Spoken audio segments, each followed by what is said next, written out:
귀한 찬양 감사합니다. 사랑하는 성도 여러분, 혹시 최근에 공짜라는 말에 현혹되어 보신 적이 있으십니까? 제가 얼마 전에 마트에 갔더니 하나 사면 하나 더, 1+1이라는 문구가 크게 붙어 있었습니다. 필요한 물건이라 마음이 뿌듯해져서 이제 카트에 담았는데 계산해 보니 원래 가격이랑 크게 차이가 없는 물건이었습니다. 정신을 차리고 보니 저는 공짜로 하나를 더 얻은 게 아니라 제 값을 주고 두 개나 산 셈이었습니다. 요즘 세상은 무료 체험을 권하고 있습니다. 한 달간 무료로 마음껏 써보라고 말하죠. 언제든 취소해도 좋다고 합니다. 멤버십을 한 달만 무료로 사용해 보라고 권합니다. 하지만 약속의 한 달이 지나기 무섭게 우리가 깜빡 잊고 해지하지 않은 바로 그 순간 칼같이 요금이 청구됩니다. 우리가 깜빡 잊지 않고 그렇게 요금이 청구되는 것을 보면 세상에 공짜는 없다는 말이 느껴지는 순간이죠. 우리는 늘 무언가를 얻기 위해 대가를 치러야 하고 무언가를 받으면 그에 상응하는 보답을 해야 한다는 이러한 부담감 속에서 살아가고 있습니다. 그래서 밥을 얻어 먹으면 커피라도 산다든지 give and take라는 말을 자주 사용하고도 합니다. 밥을 얻어 먹었는데 커피라도 사지 않으면 어떻나요? 정이 없다고 느껴지죠. 직장에서는 실적으로, 가정에서는 역할로, 관계에서는 기여로 우리 자신이 받은 만치 가치를 증명해내야 하는 세상입니다. 이런 세상의 법칙에 익숙해진 우리에게 오늘 본문 호세아 14장 4절의 말씀은 마치 다른 세상의 말을 하고 있는 것처럼 들립니다. 우리 본문 4절을 다 함께 읽겠습니다. 내가 그들의 반역을 고치고 기쁘게 그들을 사랑하리니 나의 진노가 그들에게서 떠났음이니라. 여기서 기쁘게라고 번역된 히브리어는 아무런 조건이나 대가, 자격, 심지어 어떤 동기조차 없이 순전히 주는 이의 마음에서 우러나와 자원하여, 자발적으로 라는 뜻을 가지고 있습니다. 그러므로 하나님께서 우리를 기쁘게 사랑하신다는 것은 자발적으로 자원하여 사랑하신다라는 의미를 내포하고 있습니다.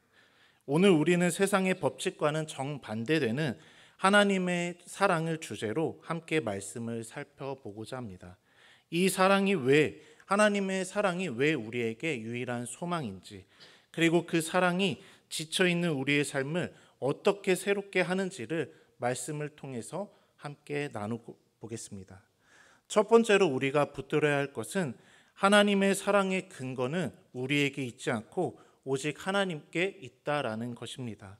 우리는 사람과 관계를 맺을 때 나도 모르게 상대방에게 매력을 찾습니다. 외모든 성품이든 능력이든 무언가 상대방에게 사랑할 만한 구석이 있어야 우리가 마음이 가지 않습니까? 요즘은 상대방과 나와의 공감대, 결이 맞는 그러한 사람을 찾는 것 같습니다. 그리고 그 관계를 유지하기 위해서 우리는 끊임없이 계속해서 노력합니다. 더 나은 모습을 보여주기 위해 노력하고 실망시키지 않으려 노심초사하는 모습을 보입니다. 그러다 보니 우리는 하나님과 나와의 관계에서도 하나님 앞에서 나 자신의 가치를 증명하려는 때가 많이 있지 않습니까? 내가 기도를 이만큼 했으니까, 내가 이 정도 헌신했으니까, 내가 그래도 저 사람보다 나으니까 하나님께서 나를 사랑하실 것이다 라는 생각을 한 번쯤은 해보셨을 것입니다. 그러나 성경은 오늘 단호하게 선언하고 있습니다. 하나님께서 우리를 사랑하시는 이유는 바로 우리에게서 그 어떤 사랑스러움을 찾아서 발견하셨기 때문이 아닙니다. 하나님의 사랑의 이유는 그분 자신 안에 있습니다. 우리의 어떠함이 아니라, 우리의 매력이 아니라 하나님의 성품이 사랑의 유일한 이유라고 할 수 있습니다.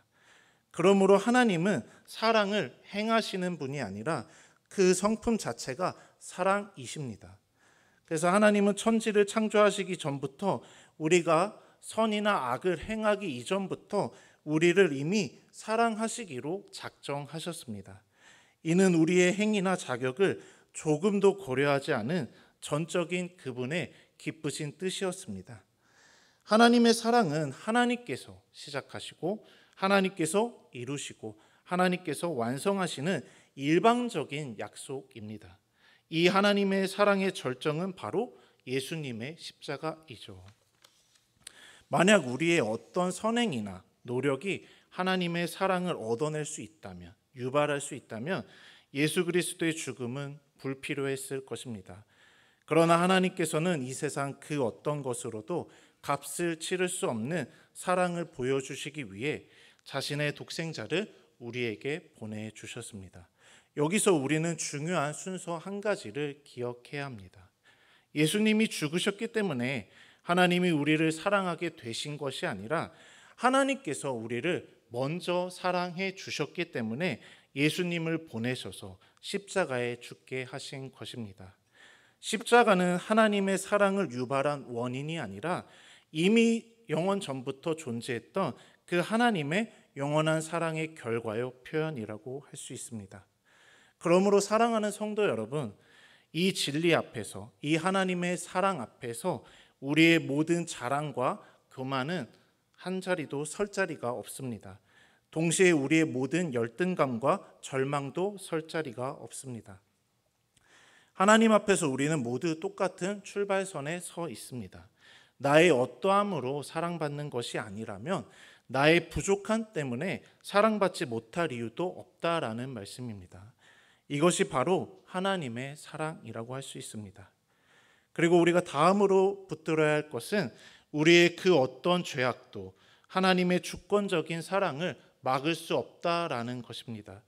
오늘 본문인 호세아서의 주제도 성도님들께서도 너무나도 잘 아시듯이 죄를 짓는 이스라엘 백성들에게 하나님께서 돌아오라, 하나님께서 회복의 말씀을 주시는 것입니다.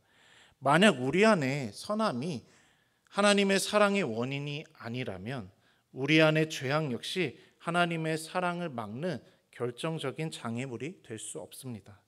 물론 죄는 하나님을 진노하게 하며 우리와 하나님 사이를 가로막는 담입니다. 그러나 그 담을 허물어버리는 하나님의 은혜는 우리의 죄보다 훨씬 더 강력한 힘을 가지고 있습니다. 그러므로 사도 바울은 로마서 5장 20절에서 이렇게 말씀합니다. 함께 읽겠습니다. 죄를 더하게 하려 함이라. 그러나 죄가 더한 곳에 은혜가 더욱 넘쳤나니. 아멘. 우리는 종종 자신의 죄의 무게에 짓눌려 이렇게 생각하곤 하죠. 다른 사람은 몰라도 나 같은 사람은 안 될 거야. 우리는 스스로 한계선을 긋고 하나님의 사랑, 은혜를 제한합니다. 그러나 그런 우리의 생각이야말로 하나님의 주권과 사랑의 무한하심을 모르는 행동입니다. 성경에 등장하는 하나님의 사람들을 한번 보십시오. 그들이 흠이 없고 완벽해서 하나님의 사랑을 받았습니까? 구약 성경에 다윗은 충성스러운 부하의 아내를 범하고 그를 사지로 몰아넣은 죄인이었습니다. 그러나 하나님의 사랑은 그를 버리지 않았습니다. 또한 신약 성경의 사도 바울을 보십시오. 사도 바울은 스스로를 죄인 중에 괴수라고 칭하며 교회를 핍박하고 스데반의 죽음을 지켜보았던 자신의 과거를 하나도 숨기지 않았습니다. 그러나 하나님의 은혜는 그를 다메섹 도상에서 거꾸러뜨려 이방인을 위한 위대한 사도로 변화시키셨습니다. 로마서 1장 16절을 보시면 복음은 모든 믿는 자에게 구원을 주시는 하나님의 능력이라고 말씀합니다. 예외는 없습니다. 하나님께서는 우리의 죄악을 이미 아시고 그것을 해결할 완벽한 두 가지 방편을 주셨습니다. 그것은 바로 그리스도의 보혈과 성령의 능력입니다. 그리스도의 보혈은 그 어떤 종류, 어떤 색깔, 어떤 크기의 죄라도 깨끗하게 씻어내는 능력이 있습니다. 요한일서 1장 7절은 이렇게 말씀합니다. 같이 읽겠습니다. 그가 빛 가운데 계신 것 같이 우리도 빛 가운데 행하며 우리가 서로 사귐이 있고 그 아들 예수의 피가 우리를 모든 죄에서 깨끗하게 하실 것이요. 아멘. 성도님들께서는 이 말씀을 믿으십니까? 그리스도의 보혈은 우리의 죄가 주홍같이 붉을지라도 흰 눈처럼 바꾸시고 진홍같이 붉을지라도 양털같이 희게 만드는 능력이 있습니다. 또한 성령의 능력은 그 어떠한 완악한 마음도 부수고 새롭게 하시는 권능이 있습니다. 우리는 굳은 마음과 불신앙이 장벽이라고 말하지만 전능하신 성령께서 역사하시면 가장 완고한 불신자라고 할지라도 순식간에 불신앙을 이겨낼 수 있습니다. 바울을 옥에 가두었던 빌립보 간수가 내가 어떻게 하여야 구원을 받으리까? 라는 고백을 외쳤던 그 무릎을 꿇었던 것처럼 말입니다. 그러므로 사랑하는 성도 여러분, 우리의 죄가 하나님의 은혜를 절대로 이길 수 없습니다. 우리의 실패가 하나님의 사랑을 무효로 만들 수 없습니다. 하나님의 무한하신 은혜는 유한한 인간의 죄를 덮고도 남음이 있습니다. 그러므로 오늘 우리는 하나님의 거저 주시는 사랑에 대해서 나누었습니다. 이 사랑은 우리 안에서 어떤 근거나 자격을 찾지 않으며 우리의 어떤 죄악과 실패에도 가로막히지 않는 주권적인 하나님의 사랑입니다. 따라서 사랑하는 성도 여러분, 어쩌면 지난 한 주간 삶의 무게에 짓눌려 영혼이 메말라 버린 분들도 계실 수 있습니다. 새벽을 깨우던 기도의 열정은 식었고 말씀의 감격도 희미해졌을지 모릅니다. 내가 과연 하나님의 자녀가 맞는가라는 이러한 회의감이 들 수도 있습니다. 그러나 반드시 기억하시기 바랍니다. 하나님의 사랑은 우리의 영적인 상태에 따라 오르락내리락 하지 않습니다. 그 사랑은 우리가 잘할 때나 못할 때나, 우리가 뜨거울 때나 차가울 때나 변함없이 거저 주어지는 선물입니다. 그러니 더 이상 자신의 부족함을 보며 자책하지 마시기 바랍니다. 그 있는 모습 그대로 주님께 나아가시길 바랍니다. 예수님께서는 말씀하셨습니다. 수고하고 무거운 짐진 자들아 다 내게로 오라. 내가 너희를 쉬게 하리라. 세상은 우리에게 끊임없이 대가를 요구하지만 하나님은 우리에게 기쁘게 자발적으로 자원하여 사랑하신다라고 말씀하십니다. 이 기쁘게라는 단어는 결코 값싸다는 의미가 절대 아닙니다.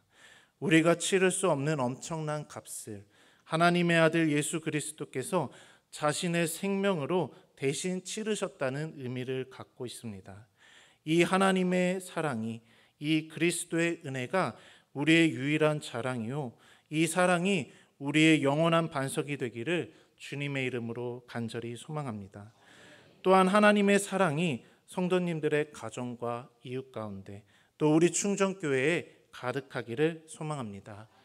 기도하겠습니다.